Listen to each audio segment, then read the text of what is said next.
Hello ladies and gentlemen, and welcome to another video. So today, we are going to be reacting to something interesting, or at least talking about something interesting. So this is a video idea I've toyed with for a while, and I'm doing it in a less direct way than I had intended. Some time ago I discussed the possibility of creating a Rob Halford versus Eric Adams video, because they are undoubtedly two of, if not the two, greatest influences on me as a singer and of course a metalhead and just a metal fan. Not this kind of metal fan, because that kind of metal fan can't appreciate good music, or defenseless little creature. But we're going to be doing this because, as I say, when I mentioned that I had originally intended to do it as a proper singer breakdown style video, I think these room style videos are much better for this sort of thing, a reaction style video as opposed to a PSA style thing.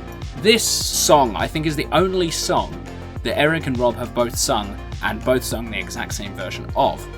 So the song in question is the Green Manalishi with the two-pronged crown, which is actually a Fleetwood Mac cover that Judas Priest did, but interestingly enough, when Manowar also covered it, they covered the Judas Priest version.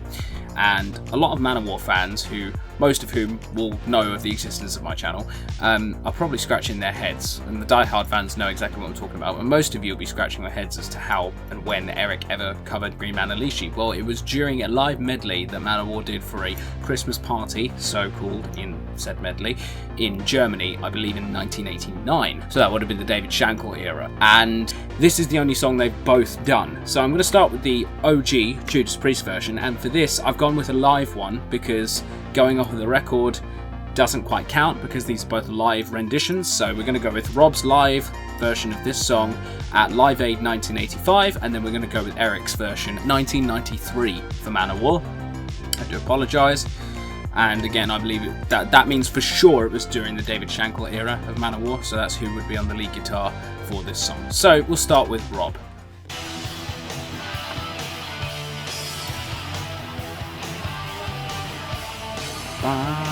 Now, we're not going to start at any particular point, I've just gone into the song at a random point, but I will make sure to start at the same point with Eric. So this is verse 2.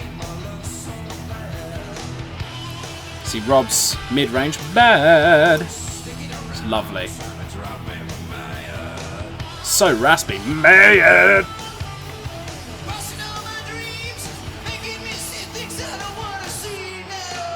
So he took it up there, making me say things I don't want to see, with that Rob Halford grit. Gotta love that. I probably had my head in the frame here. Whoops.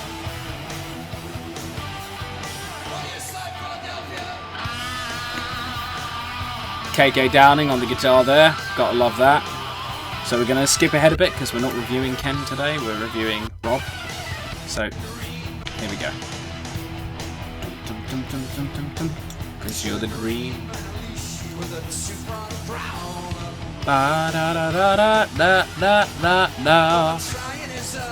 All you're bringing is down. Sorry, I should shut up, shouldn't I?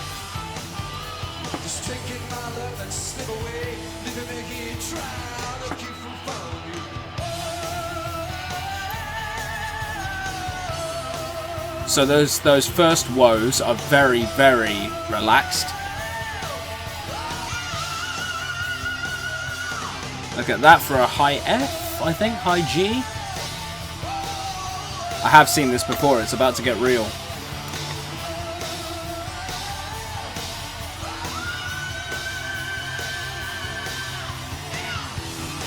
That scream. Ow! Love that. So there's the Rob Halford version. So what do we think of it? Well, it's very good. I mean, he's the OG. He's the guy that did this cover in the first place vocally. But there are a couple of things I'm going to point out that he does that aren't necessarily good. Now, you guys know I like to be very objective with my analysis. I don't like to make points based on style. I don't like to make points. Well, I do for actual singer breakdowns, but where we're doing who's better, like who sings it better, I'm going to try and be objective. So I'm going to talk about things that don't necessarily sound good in the context of the song itself and may not necessarily be good for the voice, and that's exactly what I'm going to say here about Rob. So the grit, the growl, the gravel, fantastic, lovely. Sounds very relaxed, probably not unhealthy. But there is one issue with this that I noticed the first time I listened to this. So as I pointed out a second ago where I said those first woes, that whoa, that note is very nice and relaxed. But as he goes up the scale from that to whoa, up to that note, he starts to squeeze. He starts to... I'll point it out to you now. Whoa. Right there. And you can see it in his face as well. So as he hits that whoa, as he hits that note, that na, his jaw comes out, so he's opening up his resonance a bit, but he's starting to tense up. He's hitting the note the opposite way that you should hit a high note. He's using throat tension as opposed to relaxation. He's tensing up a bit. And you'll see it here when he starts to smile. I do it too. It's a very easy habit to get into. Sometimes you'll smile, like I say, to open up your resonance, but you can see here that Rob's straddling the line between straining and opening, as you'll see. Ah! That really, really bitey, really, really bright, clenched, strainy sound. And then back down to that lovely whoa! Like really, really relaxed.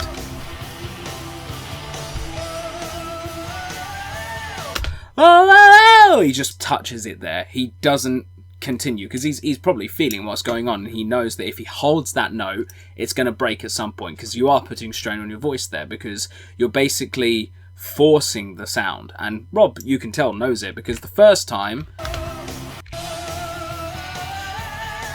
he gets away with it. Whoa! Like, he gets away with it without a problem. And then the second time, oh! He goes over it. He touches it and shouts it a bit more, because he's hitting it in a way that's gonna prevent his voice from cracking, basically. Which is, it's very impressive, because you can see him doing it, and you can see he's thinking about it while he's doing it. But obviously at this point in 1985, he was already a veteran of the road. You know, he'd already been with Judas Priest for getting on for 10 years. So doing these things would have been probably second nature by this point. But it's just very interesting to watch it in action. Even the greatest singers of our, well, generation of all time have these drawbacks, as it were. They experience moments of needing to adapt what they're doing in the moment, and it just reminds you they're human. What a scream! And it shows the passaggio, the control of the passaggio is very important, because when he's way above the passaggio there, and if you don't know what that means, you might want to look it up, because it's a whole topic in of itself. But when he rises above it, like way above it with that scream, ah, I think is the note. When he hits that note, obviously much higher than I did, about an octave up, he's hitting that with ease, because it's so much higher that you hit it in a different way. Whereas that is on the break, that is in the passaggio, that is where the transition will be in your voice, and that's where you have multiple options for where you can go with it. Whereas when you're that high, there's only one way you can hit it: supported falsetto scream, or a shrill, as I like to refer to it. Trademark Static Yonder. Please start using that phrase, because at least then we all know what we're talking about. Trying to get that out there into the ether, shrilling 2023. But seriously, now let's move to Eric. There is no footage of this performance, just the sound. So here we are. We need verse 2. There we go. Straight out the gate, much darker than Rob, just as growly. Interesting. Again, even more growly than Rob, bit more vocal fry there from Eric.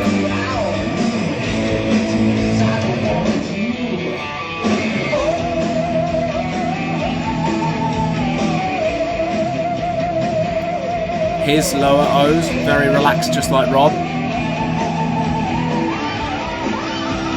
And the high note, beautiful. You can hear a little bit of the tensiness, same as Rob, but not quite as much.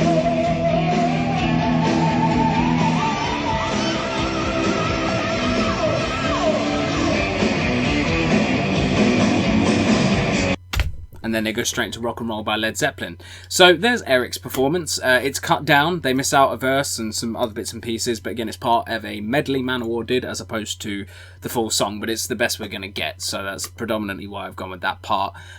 So what did Eric do wrong? Well, again, even Eric does something very similar to what Rob did in that high part of that famous scale, da da da da da da da.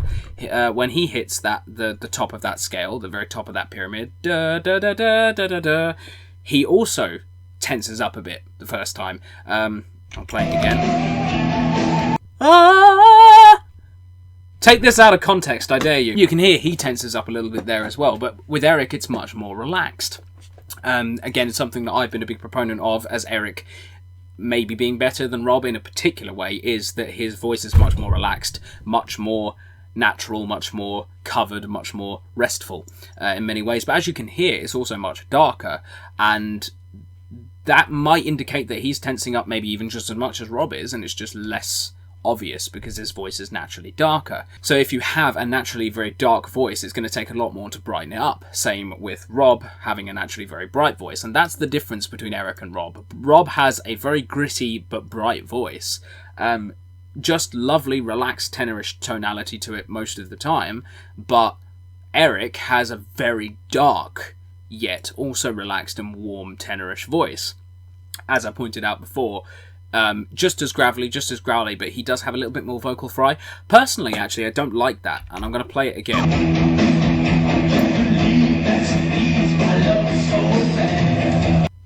Can't believe that you need my love so bad. See, that's quite good. I like that. Rob did something quite similar. But then later on with Eric, always keeping around, which is a very Eric thing to do. He clamps down for those gravelly parts, which again might not be so good for the voice in its own way, similarly to the clamping down for the high notes. Trying to make me mad, trying to make me mad. Like, again, a bit more vocal fry going on there. And I personally don't like that as a choice, because I think Green Manalishi, the gravel, fine, but I think the fry is a bit too much. I think it's a bit too forceful, a bit too distorted. So that's what Eric maybe did wrong there. Now, what did they both do right? What have they both achieved with this song? Like I say, the beginning of the scale for both singers is just so lovely and relaxed. That ooh, that note, that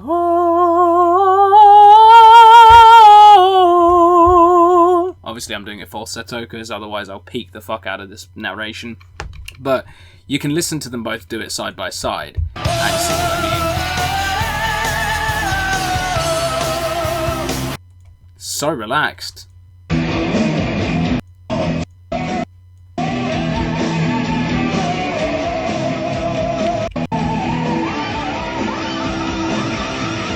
And now.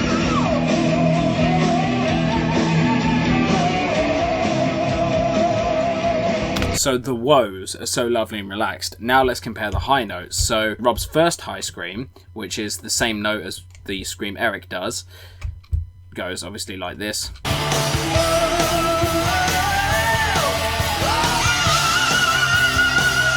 A little bit pinched for the woes, and then is very nice. And then obviously Eric.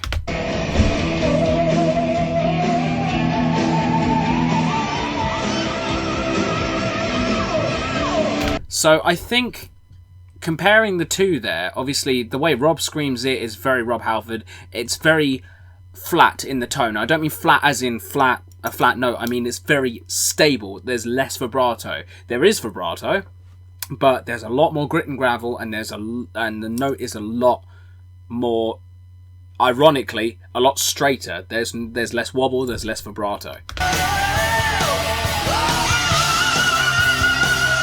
So the vibrato is like that. Whereas with Eric, it's much more flowing, it's much more constant, much smoother.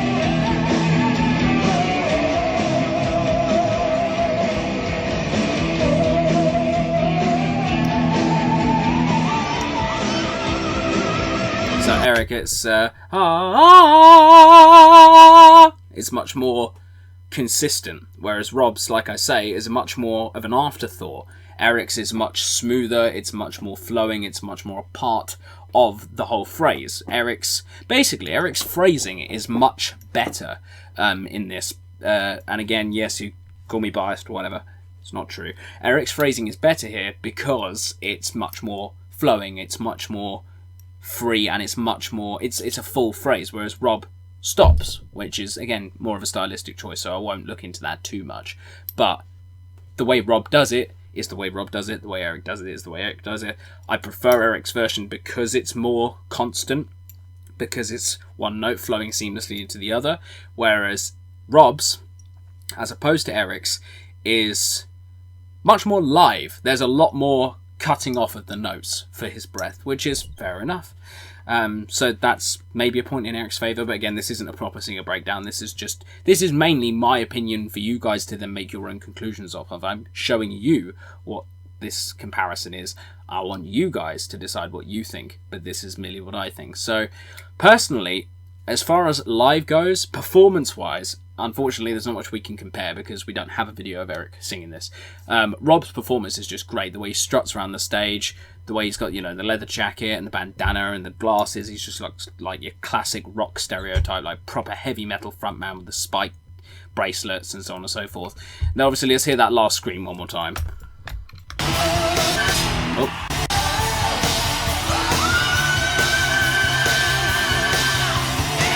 So he takes it up a couple of semitones there, which is great. The whole leather, the tassels, all that. Typical rock and roll frontman, legend.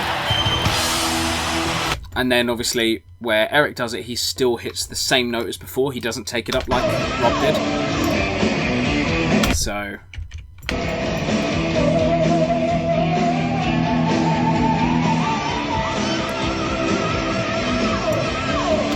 same note.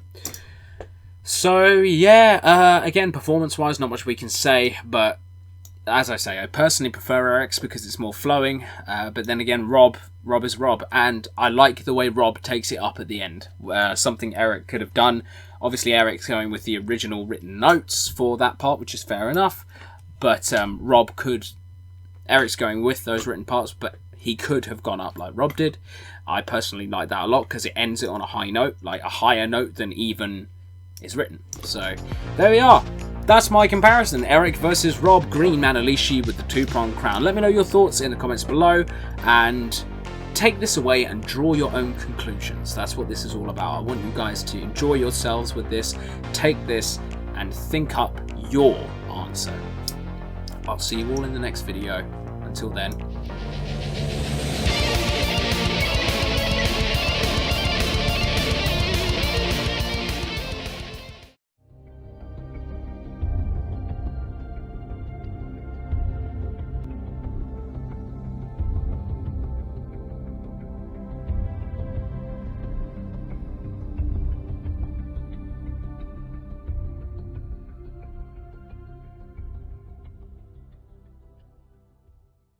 Shredding 2023.